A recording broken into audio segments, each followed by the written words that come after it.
Hi, ako si Ten. Sulong na lang dahil wala na akong kamag-anak. Ito ang aking racket, ang pagpipinta.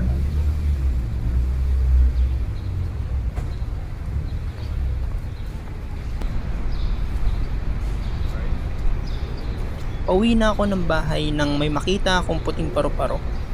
Natuwa ako dahil dumapo siya sa ilong ko. Tapos nang biglang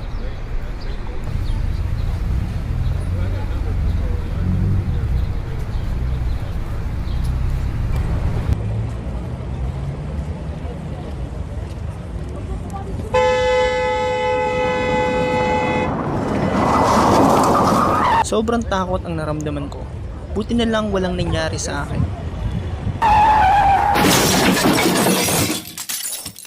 Nang biglang dumapo na naman ang paru-paro. Ilang araw na nakalipas. Araw pala ng insidente na yun. Araw pala yun ng patay. Yun din yung araw na dumalaw ako sa puntod ng mahal ko sa buhay para magpasalamat sa paggabay sa akin sa trahedya. Kaya kayo, huwag niyong kakalimutang bisitahin ang mga mahal niyo sa buhay.